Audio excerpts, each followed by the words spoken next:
Now, when I started selling cyber, there was only liability coverage. So it was a situation where we were talking about if someone got into your system and got a hold of people's IDs, they could use them to set up false credit. And that's what everybody was worried about. And they said to me, well, we're going to have lunch and learns, and you're going to teach the clients all about this. So we had this big luncheon set up 3 times and brought the clients in. I said, here's what you got to be wary of. You got to be wary of people's IDs being stolen and being ransomed. And I'm sitting in Youngstown, Ohio, and they're all saying the same thing to me. Who's going to ransom me? I'm not big enough. I don't need this coverage. And I'm thinking, you know what? Yeah, no, but I still see some value here. And just about that time, I think we were just in about a year in, one of the insurance companies came up with the crime section of the insurance policy. And I think it was somebody out of London, could have been Beasley, and said, look, here's the other situation that can happen. Somebody can get in through the computer and get your bank account and steal your money, or they can get information about your clients and their bank accounts and steal their money. Now we have a problem.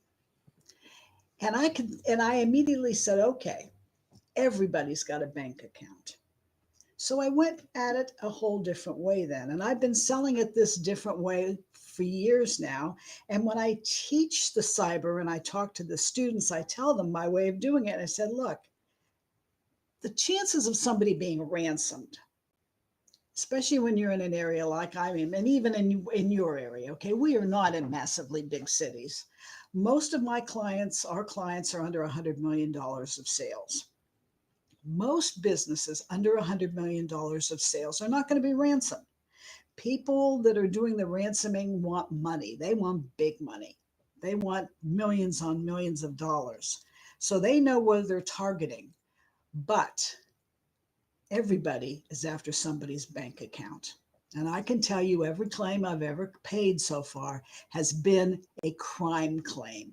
None of my clients have ever been ransomed. So I sell the cyber insurance based on crime, covering your butt in your bank first. Now it's going to do the whole job. It's going to cover ransomware. It's going to cover your liability, but the bank account is where most people get affected. So you're doing a wonderful job too of, I don't know if you have formal sales training or if you have just a really an entrepreneurial personality of going and figuring shit out and working process until it works for you. But good sales theory talks all about identifying pain points and identifying specific solutions to logical pain points. And talking about ransom scenarios, to your point, which is where you started, doesn't speak to very many people's yeah, pain because what we know about ransoms is uh, homeboy in the movie with the I've got the special skills, like that's what we think about with ransoms. We don't think about ourselves, most people's selves, as having lives like that. So when you go and no, try to sell the ransom scenario, it's like, oh my God. But you're right. Everybody knows somebody that's got an addicted family member. Everybody knows somebody that, has had a family member take money out of a purse or a wallet. You know what I mean?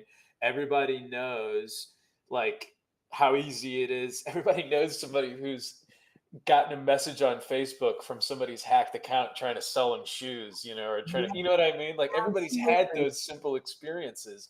So when Yeah, you break it down into yeah. So ways that speaks to them, if you it's break tough. it down to the client to what it could really affect them, can they get ransomed? Sure, anybody can get ransomed, but it's not going to happen 99% of the time.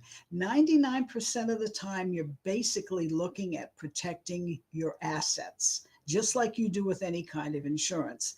And that's the way I've been able to sell it. And like I said, every claim I've had so far has been where they're either an invoice manipulation or someone has gotten into the bank account and stolen the money that way.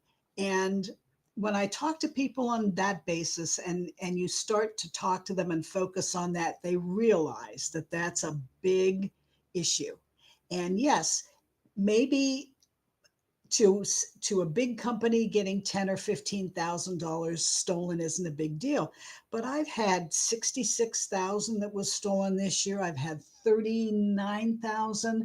I had $140,000 twice, $140,000 range. So that's a lot of money.